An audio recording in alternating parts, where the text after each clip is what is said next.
तो अनअकैडमी ने बहुत सारी बैच कोर्सेज लॉन्च की है आप सभी लोगों के लिए, जो कि आपके लिए बहुत ही बेहतरीन है। अगर मैं बात करूं सबसे पहले तो ये टारगेट DRDO बैच कोर्स है 2021 के लिए कंप्लीट बैच कोर्स होगी ये, जो कि 90 डेज के लिए होगी। इसमें एडुकेटर्स आपकी स्क्रीन पर हैं। ये स्टार्टिंग इसकी है 24 मई से, और 24 मई से इसके लिए इनरोल कर सकते हो आप। इसकी क्लासेस स्टार्ट हो जाएंगी। साथ ही साथ दूसरी जो बैच कोर्स है वो विजय एयरफोर्स 2021 बैच कोर्स है, जो कि कंप्लीट बैच कोर्स है, एयरफोर्स की 90 डेज की बैच कोर्स है। इसके लिए इनरोल करोगे तो ये एडुकेटर्स आपको क्लासेस देते नजर आएंगे, जो कि काफी बेस्ट हैं। अनअकैडमी पे ऑल इंडिया के बेस्ट एडुकेटर्स हैं जो कि आपको क्लास ये देंगे। और ये स्टार्टिंग होगी 26 मई से, 26 मई से ये बैच स्टार्ट हो रही है। तो इन दोनों बैच कोर्सेज में आप इनरोल कर सकते हो। इनरोल करने के लिए आपको अनअकैडमी लर्निंग ऐप को ओपन करना होगा। वहां पे ऐसा कुछ इंटरफेस दिखेगा जहां से गेट सब्सक्रिप्शन पे क्लिक करना होगा। गेट सब्सक्रिप्शन पे क्लिक करते ही आपके सामने बैच कोर्सेज के लिए टाइमिंग और प्राइसिंग आ जाएगी। तो आप अपनी स्क्रीन पर जैसा कि देख रहे हो, फिर आप यहां पे मेरा रेफरल कोड ABStudy10 डालना। ये डालोगे तो 10% की डिस्काउंट आपको मिल जाएगी। ये डालते ही आप आगे बढ़ोगे और उसके बाद आपके सामने इस तरीके से आगे बढ़ोगे। यहाँ पे अगर 24 मंथ के लिए लेते हो तो पर मंथ इतना पड़ेगा, 12 मंथ के लिए इतना, 6 मंथ के लिए इतना, 3 मंथ के लिए इतना, और 1 मंथ के लिए लेते हो तो इतनी प्राइसिंग होगी। अब यहाँ पे आपको कोड दिखाई पड़ेगा ABStudy10 कोड जो आपने डाल रखा होगा, आपको 10% वो ऑफ जरूर मिलेगा। उसके बाद प्रोसीड टू पे कर देना और आप इनरोल कर पाओगे। ज्वाइन करने के लिए डिस्क्रिप्शन में दिए गए। मैं ये भी आपको बताना चाहता हूँ कि अनअकैडमी ने एक और ऑफर दिया है आप सभी को मई के एंड में, जो कि आपके लिए बहुत ज़बरदस्त है। ये है by any India air force XY navy subscription on 29th, 30th और 31st मई and get equivalent services selection board यानी SSB सब्सक्रिप्शन। यानी कि अगर आप 29, 30 और 31 मई को ख़रीदते हो कोई भी प्लस सब्सक्रिप्शन किसमें, एनडीए एयरफोर्स और नेवी में, तो आपको equivalent service selection board SSB जो होता है उसके लिए भी सब्सक्रिप्शन मिलेगा। उसका लिंक डिस्क्रिप्शन में अवेलेबल है। यहाँ पे देखो लिखा गया है subscription will be visible with in 15 days. 15 दिन के अंदर जो है वो विजिबल होगा। जाकर ज्वाइन करो, फ़ायदा उठाओ। कोड ABStudy10 ही यूज़ करना, लिस्ट चेक करना होगा। अभी शुरू करते हैं और पहले सवाल को देखते हैं। गाइस अपना स्कोर जरूर कमेंट करना कि आपका स्कोर कितना होता है। चलिए सवाल है, भारत में राष्ट्रीय आय का आकलन सबसे पहले किसने किया था? Who was the first to assess the national income in India? Sardar Patel, Mahalanobis, Dadabhai Naoroji और VKRV राव। करेक्ट आंसर हो जाएगा ऑप्शन सी, यानी कि दादा भाई नौरोजी ने सबसे पहले भारत में राष्ट्रीय आय का आकलन किया था। इन्होंने 1867-68 में, ठीक है, इस टाइम पे इन्होंने जो पर कैपिटा इनकम जो होती है, प्रति व्यक्ति आय, वो 20 रुपीज बताई थी। उस टाइम पे इन्होंने जब आकलन किया तो उन्हें 20 रुपीज पर कैपिटा इनकम था हमारे देश का, पता चला था उन्हें। ठीक है, ये चीज आप लोग याद रखिएगा। तो इन्होंने ही किया था। तो किसने? दादा भाई नौरोजी ने। दादा भाई नौरोजी ने पहली बार किया था। अगले सवाल की ओर बढ़ते हैं। नेक्स्ट है, किसी देश का आर्थिक विकास किस पर निर्भर करता है? प्राकृतिक संसाधन, बाजार का आकार, पूंजी निर्माण और उपयुक्त सभी। करेक्ट आंसर इसके लिए हो जाएगा हमारा ऑप्शन नंबर डी, यानी कि उपयुक्त सभी पर। ये जितने भी हैं प्राकृतिक संसाधन, बाजार का आकार, पूंजी निर्माण, इन सभी पर किसी देश का आर्थिक विकास यानी कि जो इकोनॉमिक डेवलपमेंट है वो निर्भर करता है। ये सभी बहुत इंपॉर्टेंट है और बहुत इंपॉर्टेंट रोल प्ले करते हैं हमारी जो इकोनॉमिक डेवलपमेंट है उसमें। ठीक है, आगे बढ़ते हैं अगले सवाल की ओर। 3 नंबर है, WTO का मुख्यालय कहां है? ये जो सवाल है गाइस, ये हर एक एग्जाम में पूछा जाता है। ऑप्शन है हमारे न्यूयॉर्क, जिनेवा, उरुग्वे और दोहा। आई होप कि आपने अपना आंसर सोच लिया होगा। करेक्ट आंसर इसके लिए हमारा हो जाएगा ऑप्शन नंबर बी, यानी कि जिनेवा। WTO यानी वर्ल्ड ट्रेड ऑर्गेनाइजेशन, इसका मुख्यालय जो है ये जिनेवा में स्थित है। ठीक है, कहां पे स्थित है? जिनेवा में स्थित है वर्ल्ड ट्रेड ऑर्गेनाइजेशन का मुख्यालय। अगला सवाल, मुद्रा आपूर्ति किसके द्वारा नियंत्रित की जाती है? Money supply is controlled by whom? वित्त आयोग, योजना आयोग, व्यापारिक बैंक और भारतीय रिजर्व बैंक। तो गाइज करेक्ट आंसर इसके लिए हो जाएगा ऑप्शन डी, यानी कि भारतीय reserve bank. Reserve bank of India RBI के द्वारा जो मनी सप्लाई है वो कंट्रोल की जाती है। आरबीआई के द्वारा ये कंट्रोल की जाती है, याद रखिएगा। ठीक है, अगले सवाल की ओर बढ़ते हैं। भारत में सबसे ऊंचा जल प्रपात कौन सा है? Which is the highest waterfall in India? Hogenakkal प्रपात, शिमला प्रपात, जोग प्रपात और कोट्टालम प्रपात। करेक्ट आंसर हो जाएगा ऑप्शन सी, यानी कि जोग प्रपात जो है, जोग फॉल्स जो है, ये भारत का सबसे ऊंचा जलप्रपात है, हाईएस्ट वाटरफॉल है इंडिया का। और ये कहां पे स्थित है? ये कर्नाटका में स्थित है। कर्नाटका में सरबती नदी है। का सरबती नदी, ये सरबती नदी के ऊपर स्थित है। कहां पे? कर्नाटका में। और ये भारत का सबसे ऊंचा जलप्रपात है। इसका और भी नाम है, जोग भी बोला जाता है इसे, गरसुप्पा भी बोला जाता है, या फिर महात्मा गांधी वाटरफॉल के नाम से भी इसे जाना जाता है। याद रखिएगा, गरसुप्पा के नाम से भी इसे जाना जाता है। तो गरसुप्पा, जोग या फिर महात्मा गांधी जलप्रपात, ये तीनों एक ही जलप्रपात का नाम है जो कि भारत का सबसे ऊंचा जलप्रपात है। अगला सवाल, जूट उत्पादन में सबसे प्रचुर प्रदेश कौन सा है? Which is the most abundant state in jute production? Tamil Nadu, Paschim Bangal, Odisha और Kerala. Correct answer option number B, यानी कि पश्चिम बंगाल। वेस्ट बंगाल जो है ये जूट के उत्पादन में सबसे प्रचुर प्रदेश है, सबसे प्रचुर राज्य है, सबसे ज्यादा जूट का उत्पादन यहीं से होता है।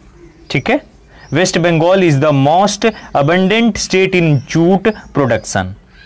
ओके, नेक्स्ट क्वेश्चन की ओर बढ़ते हैं हम। 7वां नंबर, निम्नलिखित में से कौन से देश पाक स्टेट से जुड़े हुए हैं? Which of the following countries are associated with Palk state?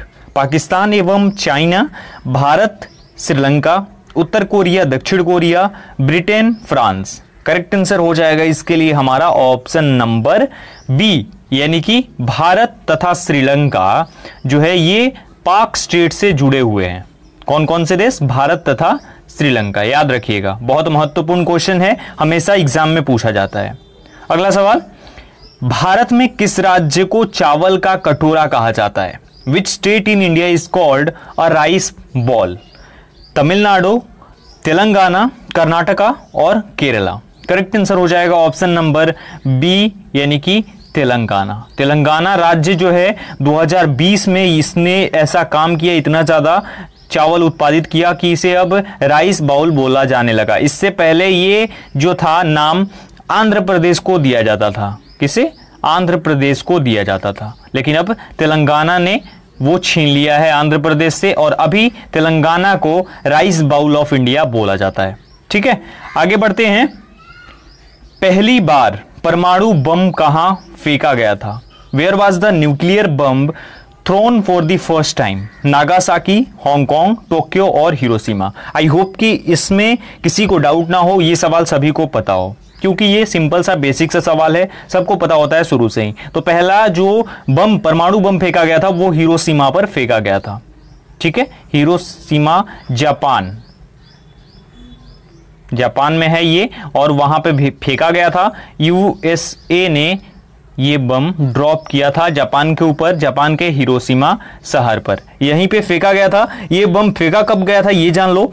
ये जो बम है ये 6 अगस्त 1945 को, सेकेंड जो वर्ल्ड वॉर था, दूसरा जो विश्व युद्ध था, उसी के टाइम पे फेंका गया था। और टाइम उस टाइम था 8:15, सुबह के 8:15 हो रहे थे, उसी टाइम पे हिरोशिमा पर फेंका गया था।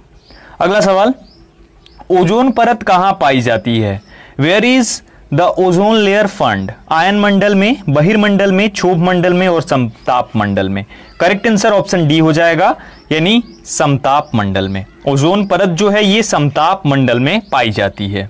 समताप मंडल यानी कि स्ट्रेटोस्फेयर में, स्ट्रेटोस्फेयर में ओजोन लेयर पाई जाती है, याद रखिएगा। अगला सवाल, महात्मा गांधी का राजनीतिक गुरु कौन था? Who was the political Guru of Mahatma Gandhi? Arvind Ghosh, Gopal Krishna Gokhale, बाल गंगाधर तिलक और लाला लाजपत राय। करेक्ट आंसर हो जाएगा इसके लिए हमारा ऑप्शन नंबर बी, यानी कि गोपाल कृष्ण गोखले। गोपाल कृष्ण गोखले को महात्मा गांधी का राजनीतिक गुरु कहा जाता है। ये इनके पॉलिटिकल गुरु थे। जब महात्मा गांधी साउथ अफ्रीका से यहां आए तो इन्होंने ही इनको सही रास्ता दिखाया, सही चीजें इनको दिखाई, सही मार्ग प्रशस्त किया इनके लिए। इसीलिए इनको गोपाल कृष्ण गोखले जी को बोला जाता है महात्मा गांधी का राजनीतिक गुरु। ठीक है, अगले सवाल की ओर बढ़ते हैं। 12 नंबर, डेसिबल शब्द किससे संबंधित है? To whom is the term decibel related? वायु, भूमि, ध्वनि और जल। Correct answer option number C, यानी कि ध्वनि। ध्वनि के माप में ये काम आता है। डेसिबल इसी से संबंधित है, इसी से संबंधित शब्द है डेसिबल। किससे रिलेटेड है डेसिबल? ये रिलेटेड है साउंड से, साउंड से रिलेटेड है डेसिबल, याद रखिएगा। अगला सवाल, अंग महाजनपद की राजधानी कहां थी? अंग महाजनपद की जो राजधानी थी, कैपिटल थी, वो कहां पे थी? अंग महाजनपद। अंग महाजनपद के बारे में आपने सुना होगा, अगर नहीं सुना है तो एक बार रिसर्च जरूर करना, बहुत अच्छी चीज है, इसे रिसर्च करना, गूगल पे आपको मिल जाएगा। ऑप्शन है वैशाली, कौशांबी, श्रावस्ती और चंपा। करेक्ट आंसर हो जाएगा हमारा ऑप्शन नंबर डी, यानी कि चंपा। चंपा नगरी के नाम से इसे जाना जाता था और ये अंग महाजनपद की राजधानी थी। ठीक है, चंपा नगरी वाज द कैपिटल ऑफ अंग महाजनपदा। ठीक है, इसकी राजधानी चंपा नगरी या फिर चंपा थी। ठीक है, अगले सवाल की ओर बढ़ते हैं।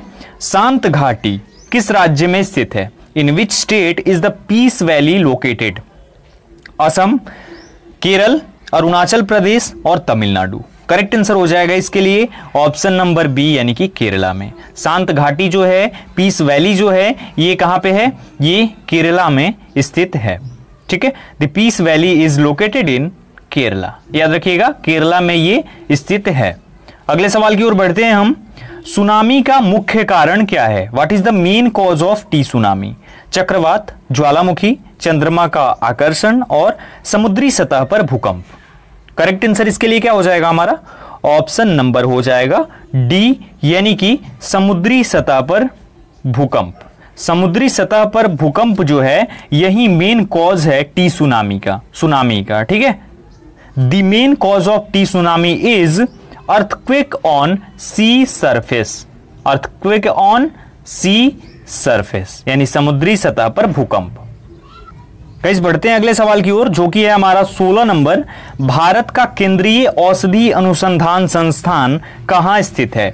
Where is the central drug research institute of India located? Delhi, Lucknow, Chennai और बेंगलोर।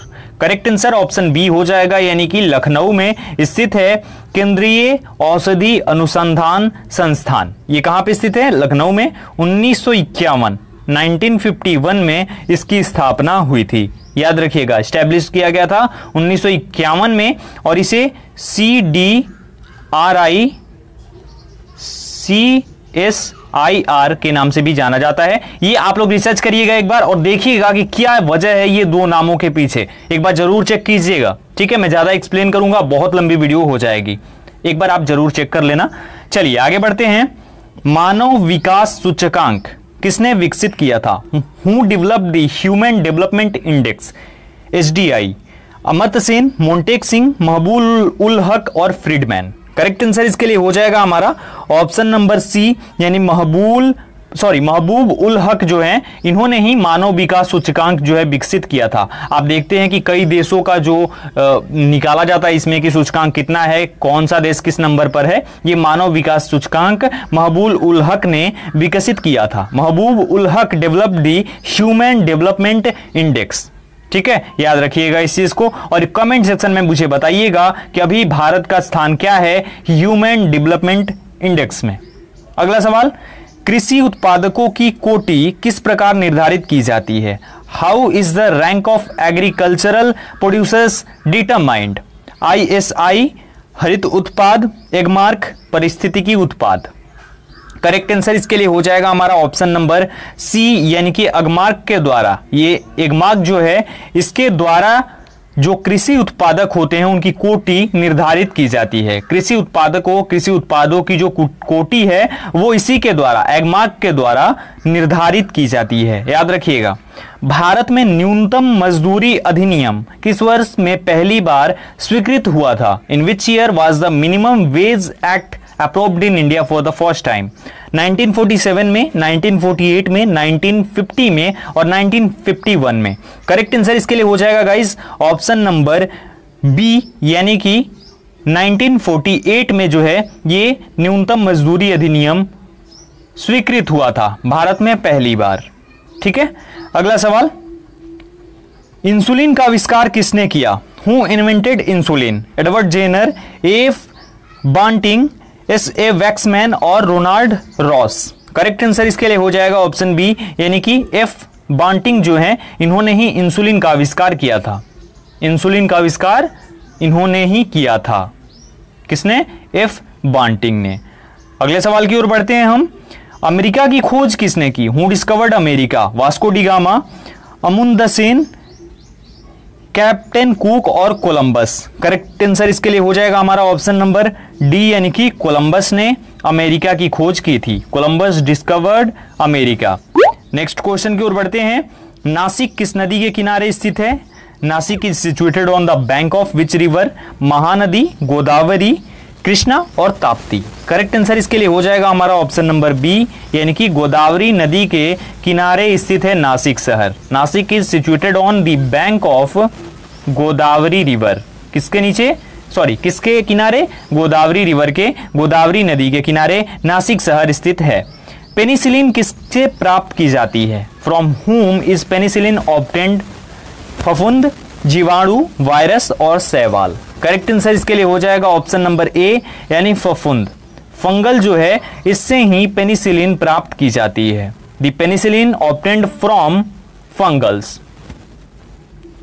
अगला सवाल, पित्त का स्रोत क्या है? What is the source of bile? पित्ताशय, अग्नाशय, पित्तवाहिनी और यकृत, यानी कि लीवर। करेक्ट आंसर इसके लिए हो जाएगा ऑप्शन नंबर डी, यानी कि यकृत।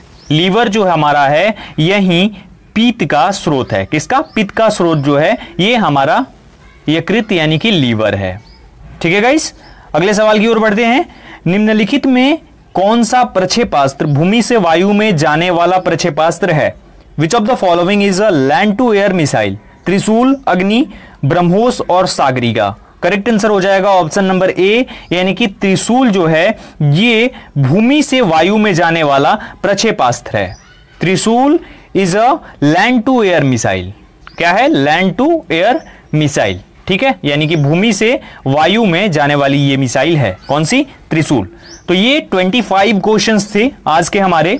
आई होप कि आपको ये वीडियो पसंद आया होगा। गाइस एक और चीज बता दूं कि अगर इन सवालों को आप कर लेते हो जो सीरीज में ये करवाने जा रहा हूं, तो आपका जो जीके का सेक्शन है ये एकदम जबरदस्त वाला हो जाएगा, बहुत मजबूत हो जाएगा। साथ ही साथ जीके की लाइव क्लासेस के लिए, बिल्कुल लाइव क्लासेस के लिए आपको क्या करना है, मेरे सेकंड चैनल को ज्वाइन करो, जीके स्क्वाड को। लिंक डिस्क्रिप्शन में मौजूद है, वहां पे आपको लाइव क्लासेस मिलेंगी और आपको मौका मिलेगा अपनी जो प्रोसेस है, अपनी जो तैयारी है उसको लाइव डिटेक्ट करने का, लाइव चेक करने का।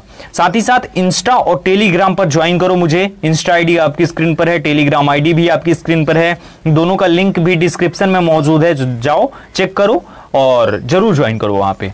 ठीक है, इस वीडियो में इतना ही। मिलता हूं एक और वीडियो के साथ, तब तक अपना ख्याल रखिए, अपनी फैमिली का ख्याल रखिए। Thank you so much.